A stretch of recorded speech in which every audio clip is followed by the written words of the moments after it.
Bolton, and we are still here with Andre and David of New Young Fathers, and we're gonna play a game. But first, we got to talk about that event that we left everybody off on. This event of all focuses on financial literacy, and it's happening on August 9th. Tell us a little bit about that. So we wanted to bring fathers something that could be practical, they could use as soon as they walked out of our event. So we are talking to them about workforce development, career development. We have somebody that's going to zoom in from across the country to talk about tech services. We're talking about job interviewing, and then we have a full seminar on financial literacy. So it's going to be a resource-packed, value-packed event.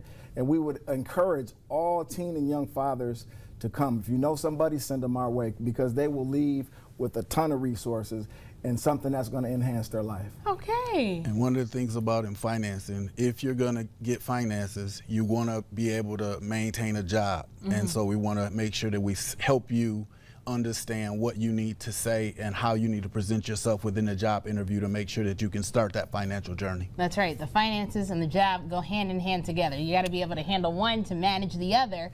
And especially, why is this so important for young dads? Can you guys tell me more about that? Because most young fathers didn't plan on becoming fathers. That's right. Right? It's really a shock. So you have that shock, and then now you have this responsibility, and it comes immediately with a financial responsibility that some of them may not even contemplate it, because I'm 18 playing basketball all day. That's right. Right? So we are here to be that resource to plug them into where they need to go to get their mind in a direction of legacy and being there for their children. That's right. Sometimes life will happen to you, but it's the way that you react to it. Absolutely. That's what's going to put you on the right path. So, speaking of, let's go over the basics for this event. We're going to do a little game. We're going to bust some financial myths with a game of fact or fiction. So the way it works, I'll just give 5 financial statements, and I want you both to tell me if they're fact or fiction, why. I know personal finances are personal, so it's different for everybody. But I just want to hear from the both of you. Right. So are we ready? Sure, let's go. All right, question number 1. Carrying a balance on your credit card improves your credit score. Is that fact or is that fiction?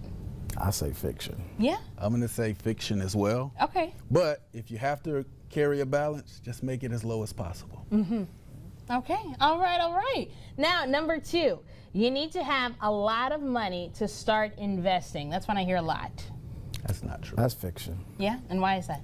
Because they have penny stocks. Right? Okay. So. And you have a number of smaller investment things. I don't necessarily want to say anybody's name, but there's a lot of smaller investments that you could get in where you could just put in 50 cents, or you can scale up on a purchase that you make and start investing that way as well. That's right. And they always say the earlier it is that you start, the better it is that it'll impact you. Even if you have very little in your pocket right now, that very little becomes a whole lot in a few years down the line before you even realize it. So, next question. You should always buy instead of rent. Depends on your circumstance. If you have the ability to buy, then it is important that you buy because you're establishing ownership. But if you're in a position where your financial situation is that you need to rent, then you can rent and start to save so that you can buy. That's right. Exactly. It depends on where you are right now in your life, what's best for you and your family now. So sometimes renting is a better option, and yeah, eventually maybe you can work towards buying too. Absolutely. Okay, last and final question. The best way to save is by putting money in a regular savings account. I would say that that's fiction. Fiction. Because there are other accounts that will give you more interest, That's give right. you more on what you put in a regular savings account. That's right. Look out for those high yield savings accounts. That's the one that you definitely want. And I lied. We actually have one more question. Okay, we'll take it. Having an emergency fund should be your top priority. That is extremely important. That's right. Fact. Fact. And it's extremely important because if you don't have an emergency fund, then that means usually if you're going to have to borrow something, you're going to have to borrow money from something that's going to cost you a lot more than what you need initially.